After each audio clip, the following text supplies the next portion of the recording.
Hello, नमस्कार दोस्तों। आप सभी का आरवीजी स्टडी चैनल में स्वागत है।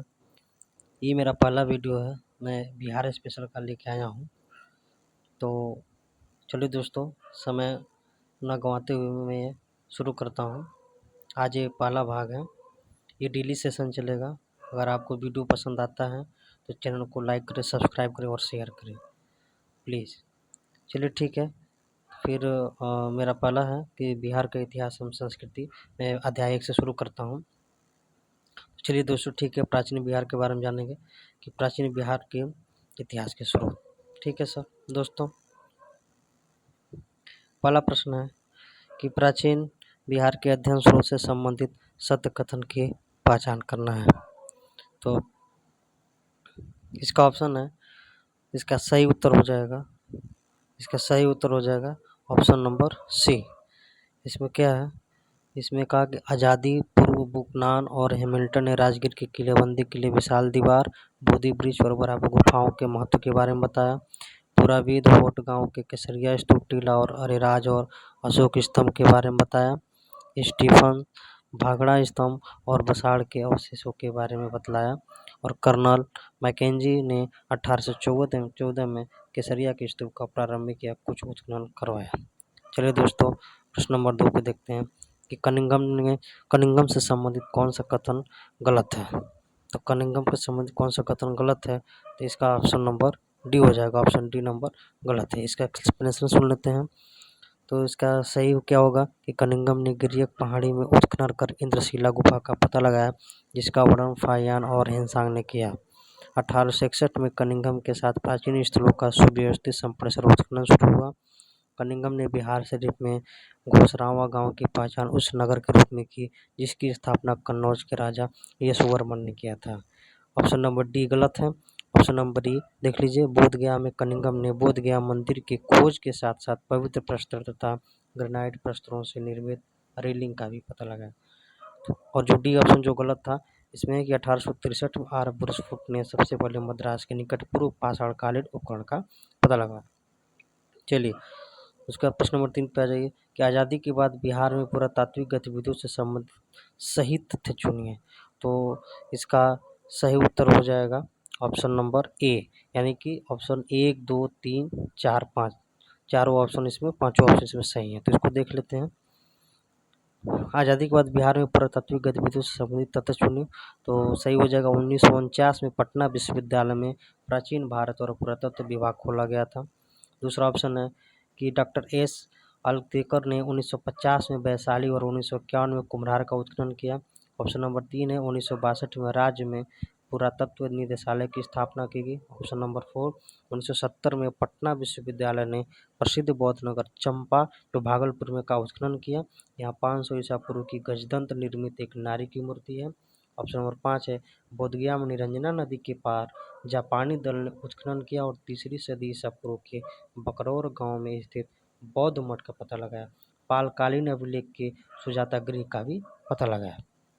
चलिए दोस्तों, आगे प्रश्न देखते हैं। नेक्स्ट क्वेश्चन, प्रश्न नंबर 4 है बिहार में मुद्रा अध्ययन स्रोत से संबंधित कौन सा कथन गलत है। तो ये ऑप्शन नंबर ई जो है ये गलत है। तो इसको अब देख लेते हैं, बिहार में मुद्रा अध्ययन स्रोत से संबंधित कौन सा तथ्य गलत है। तो ऑप्शन नंबर डी। तो सही तथ्य को देख लेते हैं कि बिहार से मिलने वाला सर्वाधिक प्राचीन सिक्के आहत के सिक्के, सही है। शशांक के स्वर्ण सिक्के नालंदा और गया से मिले, ये भी सही है। राजगीर में विसंतिका सिक्कों के नमूने मिले हैं जो लखनऊ संग्रहालय में सुरक्षित हैं, ये भी सही है। और नालंदा में प्रतिहार राजा भोज के सिक्के मिले हैं, ये भी सही है। ऑप्शन नंबर डी भी सही है। अब इसका देख लेते हैं कि बिहार में 58 रत्ती के रजत आहत सिक्के मिले हैं, ये त्रिसंतिका सिक्के के नमूने हैं, जबकि ऑप्शन नंबर ई में दिया था 98 रत्ती के सिक्के, इसलिए ऑप्शन गलत है।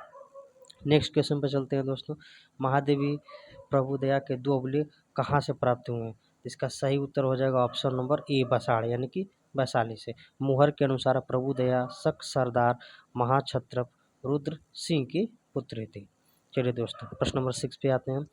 केशव नाम का एक व्यक्ति ने बोधगया में एक शिव मंदिर का निर्माण करवाया, इसकी जानकारी हमें कहाँ से मिलती है। तो इसकी जानकारी हमें कहाँ से मिलती है, तो ऑप्शन नंबर ए सही हो जाएगा, धर्मपाल के बोधगया प्रस्तर अभिलेख से मिलती है।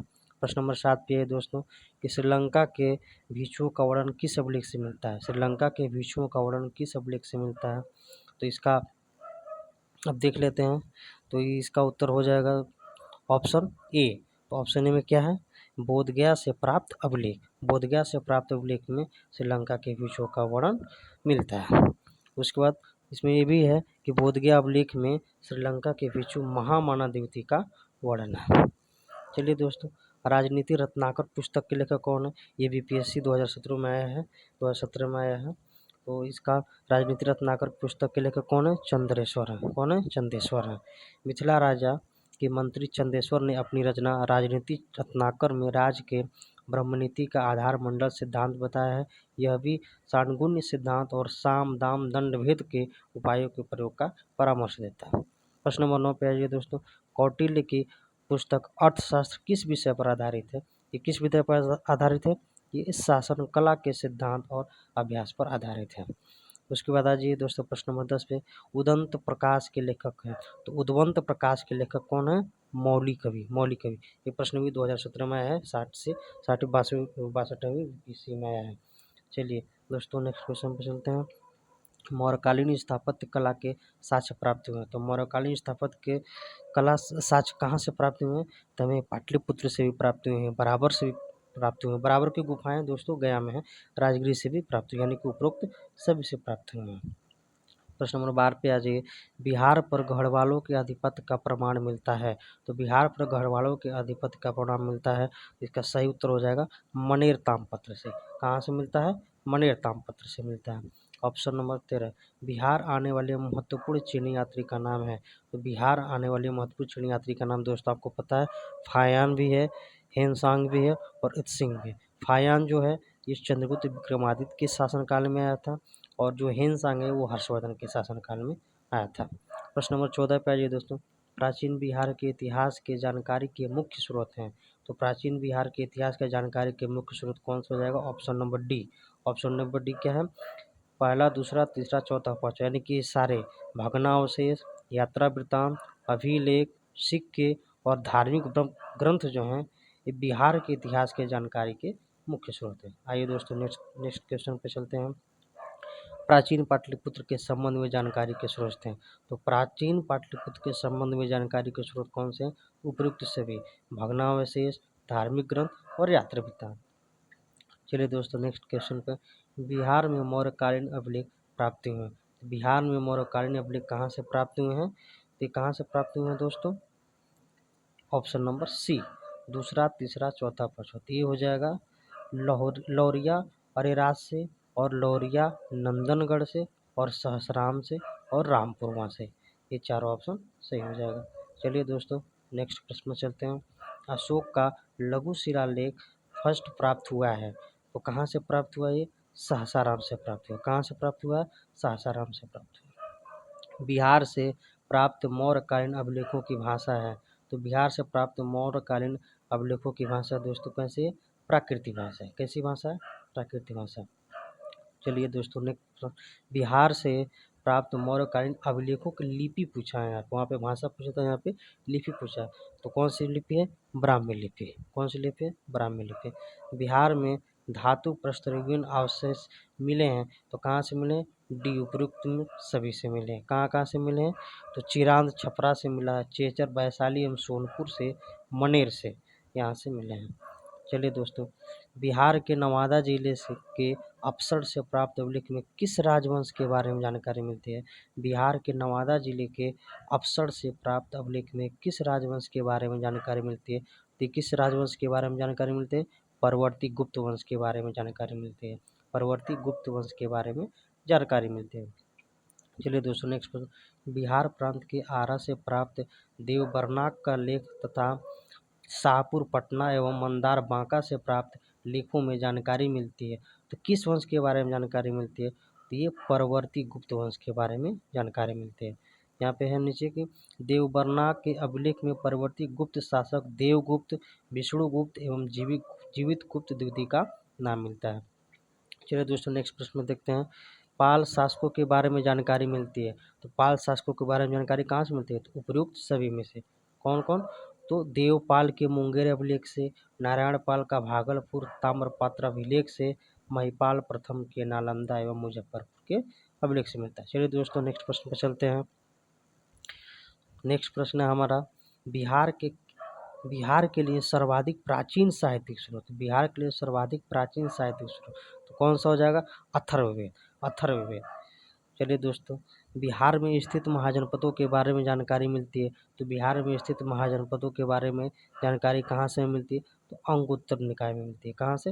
अंगुत्तर निकाय से मिलती है। इसमें 16 महाजनपदों के बारे में वर्णन किया गया है। चलिए दोस्तों नेक्स्ट प्रश्न देखते हैं कि नालंदा के सरायटीला में उत्खनन से प्राप्त हुआ है, तो नालंदा के सरायटीला में उत्खनन से क्या प्राप्त हुआ है? पाल काल का बौद्ध विहार। क्या प्राप्त हुआ है? पाल काल का बौद्ध विहार। चलिए दोस्तों नेक्स्ट प्रश्न में देखते हैं, बौद्ध साहित्य विनय पिटक एवं दिघ निकाय से जानकारी मिलती है, बौद्ध साहित्य विनय पिटक एवं दिघ निकाय से जानकारी मिलती है, तो ऑप्शन नंबर सी, ए और बी दोनों, मगध के राजतंत्र एवं वैशाली गणतंत्र के बारे में और मरणोत्तर बिहार के बारे में जानकारी मिलती है। चलिए दोस्तों नेक्स्ट प्रश्न में चलते हैं, बिहार में बड़े पैमाने पर उत्खनन कार्य करवाने वाला तथा कई प्राचीन स्थलों और अवशेषों की खोज करने वाले पुरातत्ववेत्ता कौन थे? तो कौन थे? कनिंघम थे, कनिंघम थे। इन्होंने ही बोधगया की भी खोज की थी। नालंदा में स्थित बड़ा गांव जो नालंदा महाविहार है, उसका पता किसने लगाया था? तो किसने लगाया था? कनिंघम ने ही लगाया था। यहाँ से भी है कि वहाँ से 2 अभिलेख भी मिले हैं जिन पर नालंदा का नाम उत्कीर्ण है। बिहार शरीफ में कुमारगुप्त प्रथम और स्कंदगुप्त का प्रसिद्ध स्तंभ भी प्राप्त हुआ है। कनिंघम ने बोधगया के मंदिर को भी खोजा था। चलिए दोस्तों नेक्स्ट प्रश्न में चलते हैं, पुरातत्ववेत्ता कनिंघम ने बिहार में किसकी खोज की थी? किसकी खोज की थी? तो एक केसरिया स्तूप चंपारण में है, इसकी भी खोज की थी। लौरिया अरेराज का अशोक स्तंभ, बसाड़ के अवशेषों के आधार पर वैशाली के प्राचीन स्तंभ, इन सब की खोज कनिंघम ने बिहार में की थी। ठीक है दोस्तों, चलिए नेक्स्ट प्रश्न में चलते हैं, विदेह के राजा जनक ने निष्क या सुवर्ण या सतनाम उपहार में दिए, ये कहाँ वर्णित थे? ये कहाँ है वर्णित है कि विदेह के राजा जनक ने निष्क या सुवर्ण या सतनाम उपहार में दिए? तो दोस्तों कहाँ है? यह है बृहदारण्यक उपनिषद में। क्या है? बृहदारण्यक उपनिषद में। चलिए दोस्तों नेक्स्ट प्रश्न में चलते हैं, बिहार से प्राप्त मौर्य अभिलेखों की लिपि है, तो बिहार से प्राप्त मौर्य अभिलेखों की लिपि कौन सी है? तो इसमें से कोई नहीं, इसकी लिपि कौन सी है? तो ब्राह्मी लिपि है। कौन सी लिपि है? ब्राह्मी लिपि। चलिए दोस्तों नेक्स्ट प्रश्न में चलते हैं, किसके अनुसार प्राचीन बिहार में तपस्वी के रूप में भटकने वाले को प्रत्यस कहा जाता था? किसके अनुसार प्राचीन बिहार में तपस्वी के रूप में भटकने वाले को प्रत्यस कहा जाता था? तो किसके अनुसार कहा जाता था? तो अथर्ववेद एवं पंचविंश ब्राह्मण में इसका उल्लेख है। अथर्ववेद एवं पंचविंश ब्राह्मण में इसका उल्लेख है। चलिए दोस्तों नेक्स्ट प्रश्न चलते हैं, किसके अनुसार आर्य सभ्यता गंगा के दोनों ओर फैला हुआ था? किसके अनुसार आर्य सभ्यता गंगा के दोनों ओर फैला हुआ था? इसका सही उत्तर हो जाएगा शतपथ ब्राह्मण। चलिए दोस्तों, बौद्ध धार्मिक साहित्य में कौन ग्रंथ प्राचीन बिहार के इतिहास के संबंध में जानकारी के स्रोत हैं? तो इसका सही उत्तर हो जाएगा दिघ निकाय। क्या हो जाएगा? दिघ निकाय। चलिए नेक्स्ट प्रश्न में चलते हैं, कौटिल्य के अर्थशास्त्र में किस पहलू पर प्रकाश डाला गया? तो कौटिल्य के अर्थशास्त्र में किस प्रकार का पहलू डाला गया? तो राजनीतिक नीतियाँ के। किस पर डाला गया? राजनीतिक नीतियाँ। चलिए दोस्तों नेक्स्ट प्रश्न में चलते हैं, अपसर जो नवादा में से प्राप्त एक मंदिर का भवन अवशेष प्राप्त हुआ है, इसकी दीवारों पर किसका कथा दृश्य अंकित है? तो इसकी दीवारों पर जो है रामायण के, इसकी दीवार पर जो है रामायण के, तो इसकी दीवारों पर जो है इसकी दीवारों पर जो है रामायण के कथा जो है अंकित है। चलिए दोस्तों नेक्स्ट प्रश्न में चलते हैं, बिहार के इतिहास के जानकारी के साहित्यिक स्रोत कौन है? तो बिहार के इतिहास के जानकारी के साहित्यिक स्रोत में कौन आ जाएंगे दोस्तों? तो उपयुक्त सभी आ जाएंगे, उपयुक्त सभी आ जाएंगे। इसमें कौन कौन? शतपथ ब्राह्मण, ऋग्वेद और अथर्ववेद, इस पे सभी आ जाएंगे। चलिए दोस्तों, आज ये मेरा जो है पहला वीडियो था और ये बिहार स्पेशल का पहला भाग है 17वीं बीपीएससी के लिए। तो मुझे उम्मीद है कि आप लोगों को ये वीडियो अच्छा लगेगा। अगर आपको वीडियो अच्छा लगता है तो कृपया करके चैनल को सब्सक्राइब करें और वीडियो को लाइक और शेयर करें। क्योंकि ये मेरा पहला वीडियो है तो मैं आप लोगों से बहुत उम्मीद रखता हूँ कि आप जो है मेरी चैनल को ग्रो करने में मदद करें। मैं आपको डेली जो है ये सीरीज़ लाऊँगा, डेली पार्ट वाइज सीरीज़ लाऊँगा और मैं जल्द से जल्द इसको ख़त्म करने का प्रयास करूँगा। मुझे थोड़ा-सा वीडियो बनाने में थोड़ा-सा मुझे दिक्कत हो रही है, चूँकि मैं कभी बनाया नहीं हूँ, तो थोड़ा-सा इसके लिए थोड़ा क्षमा प्रार्थी हूँ आप लोगों का। लेकिन अगर वीडियो अच्छा लगे तो कृपया करके लाइक करें और शेयर करें और चैनल को सब्सक्राइब करें, चूँकि मेरा चैनल अभी ग्रो नहीं हुआ है, कुछ अभी तो नया चैनल अभी बनाया है, तो प्लीज़ चैनल को सब्सक्राइब भी कर लें। इसके लिए मैं बहुत-बहुत धन्यवाद। थैंक यू दोस्तों। चलिए फिर मिलते हैं नेक्स्ट क्लास में, तब तक के लिए धन्यवाद। थैंक यू दोस्तों।